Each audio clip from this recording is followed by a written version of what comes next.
I'm going to talk about cladding because, of course, everybody remembers the dreadful night that Grenfell Tower went on fire, killing many, many people and causing a huge inquiry and causing a huge storm of complaints about the way that buildings had been given this cladding, much of it by local councils ordering it because it was supposed to be environmentally friendly. Let's talk now to Dr. David Bull, Deputy Leader of Reform UK, because they're announcing today a plan which should hopefully get rid of this cladding problem once and for all. David, a very good afternoon to you. Welcome. A very good afternoon to you too, Mike. Very nice to talk to you. Very nice to see you, and I must say that's a very impressive background you've got there, because not everybody does that, and it's always a good start, I have to say. Well, we aim to please. Indeed. Now tell us a bit more about this cladding situation, because it has been one of the great failings for me of public policy, hasn't it? Yeah, it really has. And, at Reform UK, we're all about looking at things that we can reform and things that we can do better. And you're absolutely right. Look at the absolute devastation that the fitting of this material has caused to people and to their lives.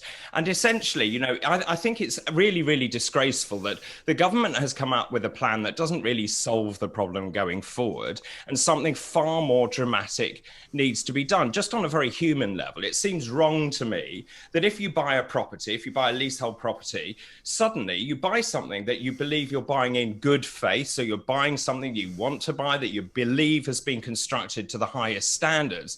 And suddenly the manufacturers, the builders are saying, hang on a minute, you have to pay for all the work that has to be done, even though it wasn't your fault. And Richard likened that at the press conference at 11 o'clock today. He said, well, it's a bit like, you buy a car and suddenly you're told the steering wheel doesn't work, but you have to fix it at your own cost. That can't be right. No, absolutely right. And as I said, an awful lot of buildings which have been sort of earmarked and identified as having still got dangerous cladding on them still have that cladding on them, as far as I know. Yeah, I mean, absolutely. And I think this, if you look back historically, what we've done is we've looked to see where did this problem arise? And really, it has been a catalogue of disasters. You've got really weak building regulations overseen by inspectors, which quite frankly are far too close to the big builders. We also know that there is really self-regulation of the industry going on. The NHBC, which, as you know, guarantees 80% or thereabouts of new homes, is all a bit too cozy with the builders. So it just cannot be right that if you buy a house and it is fitted with the wrong material, you should not yourself you shouldn't be responsible to pay for that. And I think when you look back at the NHBC, it's just all too close to the big builders. It's been around since 1936. It doesn't really have teeth. It has very deep pockets, and it doesn't like to pay out very much. No. So, in other words, I would say it definitely fails on all three tests of common sense, really, doesn't it? Because it does. I mean, again, the decision-making process appears to be a little bit murky as well. And I mean, obviously, you couldn't go as far as to say that there was some kind of collusion going on, but certainly there were choices made by councils where they put cheaper stuff in rather than more expensive stuff. What they didn't think about was that it would actually act as some kind of accelerant if there ever was a fire. And a lot of it was done, as I say, because of these ridiculous green targets that they've set themselves. Yeah. A lot of it was done because, as you say, it was cheap. It looked good at the time, but, was it actually fire retardant? Many other countries had actually banned it well before us. And of course, then it's all signed off by the NHBC. And as we've said, might have rather a cozy relationship with the building developers. Now, also, the NHBC then gives discounts to those big home builders, depending on the number of homes that they build. And that cannot be right. So what you need is a totally independent arbiter, but you also need to put right what has been done wrong now and also future-proof it as we move forwards. And so now comes the hard part. What's the answer?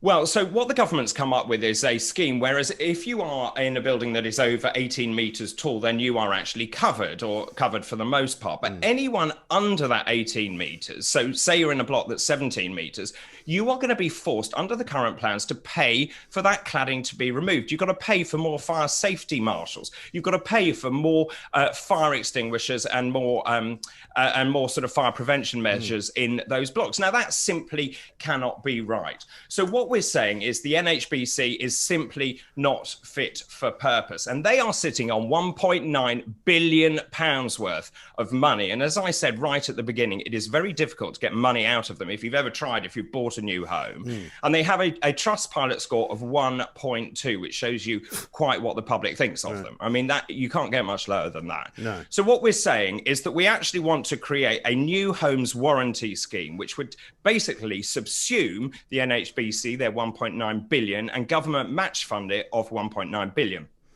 You've then got £4 billion to start to address the situation, because fundamentally we believe that leaseholders should not have to pay for mistakes that were absolutely nothing to do with them and were not their fault. Now, we don't know how much this is going to cost, because I don't think anyone knows how much this is going to cost.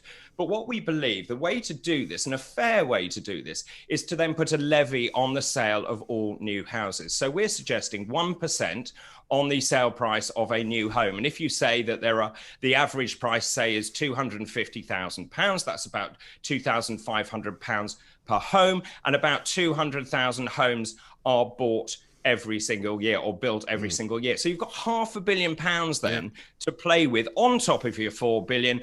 And the whole point about this is we can start to actually help people to sleep better, meaning that they can be protected, their cladding can be replaced. And crucially, it also gives us a mechanism to safeguard the future. Yeah, because I've seen documentaries and people being interviewed on the news and stuff where they'd actually say that they can't sleep at night because they're in a building which is effectively a fire trap. And they know that if it does go on fire, not only will it be very, very rapid, but they haven't really got any kind of escape. Because I've always been fascinated, and I know Grenfell was a bit of a special case, but, you know, I used to live in New York, and, you know, the fire escapes that come down the outside of buildings there, I know that we don't do that here, but it seems to me there's an awful lot of big buildings and high rises in this country where there is not an adequate escape system for fire. I totally agree with you. And actually, I've been into buildings, and particularly when I was a doctor, when I was a GP, I've been into very high-rise buildings where the fire exits are blocked by refuse, by all sorts of cleaning products, all sorts.